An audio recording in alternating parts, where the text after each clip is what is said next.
NBA Cup games, trades going down, and stars getting ejected. A wild week in the NBA, but I'm here to cover it all for you. Welcome to Swish Happens, your place for all NBA recaps.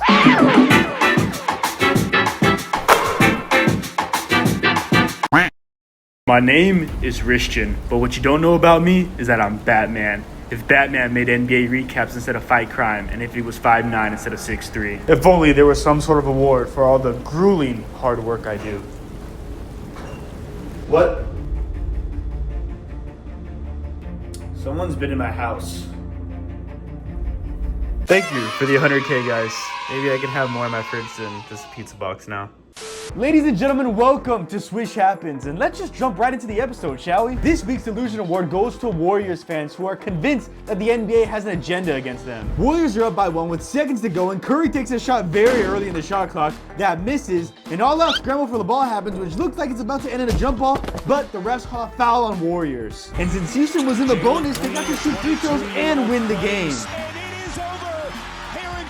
Now argue all you want, Warriors fans, but a foul is a foul. I really don't care about the context. It's a foul. End of story. So don't get me started about that the league has an agenda against y'all. You've been on the other end of these type of calls. Remember when KD was outside of the Oracle Arena and still saved the ball? Come on, man.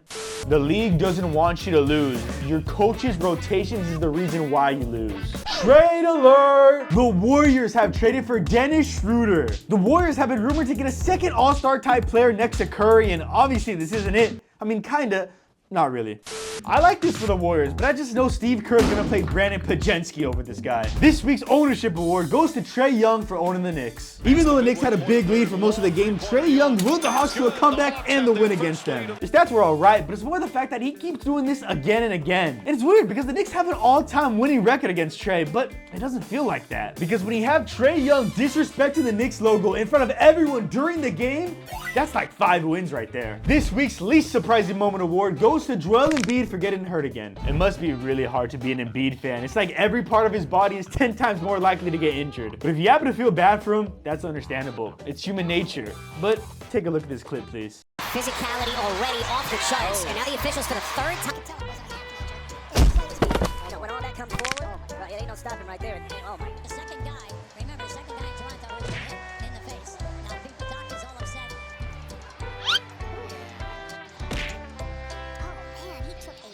Now let's talk about some basketball with the top 3 him moments this week. At 3, we got Raptors forward Agbaji dunking on his own teammate. The funniest part about this play is that the ref called a foul when it was his own teammate that fouled him. Like, what?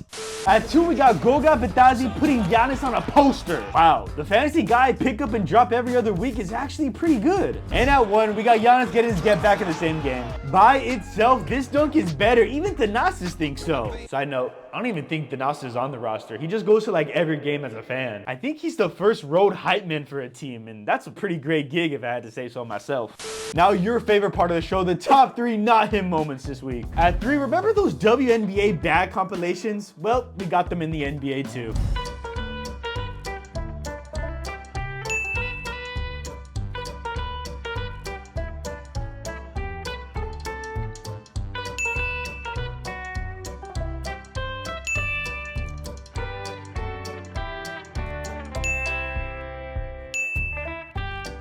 So next time you're laughing at a woman's sport doing this, just know we men do it too. At 2, we got Michael Porter Jr. getting fouled by no one. Look at him trying to argue for the foul. Like, bro, no one was near you when he got fouled. What are you arguing about? This is why I deeply sympathize with the refs. The players straight up lied to them. And at 1, we got D'Angelo Russell taking this stupid ass shot. Take a look.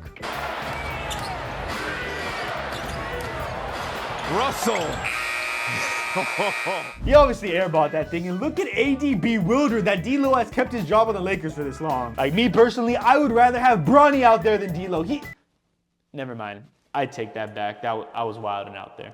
We had 5 him awards given out this week, so let's rank them. At 5, we got Devin Booker putting up a solid 34-8 versus the Jazz, which, you know, is mid for a him award. This is a prestigious award, you know. At 4, we got Sengun putting up 26-11-5 versus the Warriors, my Turkish GOAT. At 3, we got Sabonis putting up 32-20 versus the Pelicans. It would be higher if it wasn't against a team that was full of LA Fitness hoopers. At 2, we got SGA putting the hammer down on my Mavs with 39 points and 8 assists. And the best him award won was Giannis with with 34 points, 14 boards, and 9 assists in the big win versus Atlanta to bring them to the NBA Cup final. Now we got 5 Not Him awards to rank from that was bad to please stop playing basketball. The least egregious Not Him award this week goes to Fred VanVleet, who had 8 points on 3 of 15 shooting, the most points on this list. At 4, we got Kelly Olynyk putting up 0 points on 0 of 6 shooting, but he only played like 11 minutes. At 3, we got Ricochet, who put up 2 points on 1 of 8 shooting, contributing almost nothing to the Hawks win over New York. At 2, Cole Anthony makes an appearance with 4 points on 2 of 12 shooting. This guy's having a career-ending bad season right now. And at 1, D-Lo had 5 points on 2 of 10 shooting. LeBron, you need to step in and trade him already. Now let's take a look at the Him and Not Him leaderboard. Jokic is still leading the Him award race with 7, with Giannis and LaMelo behind him. But the Not Him award race is much closer, with Tim Hardaway Jr. leading the way with 4,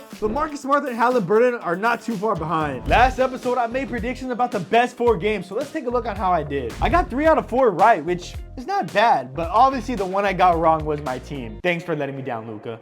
Shout out the first person who got all of these games right. Good stuff, bro. And surprisingly, no one got every single game wrong, but this one came close. Jumbo Man 1885 got 3 of the 4 games wrong, which the only one he got right was OKC, so I'll let it slide.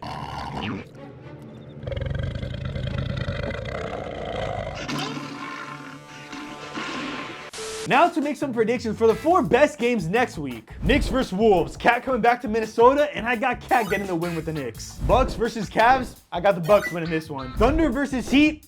Let's go with the Thunder. Lakers versus Kings. Sabonis is gonna take his Saboner and just straight up, I got the Kings winning. And that's all from us. Thank you guys so much for watching this episode of Swish Happens, the only show brave enough to force you to like this video if you don't do so on your own.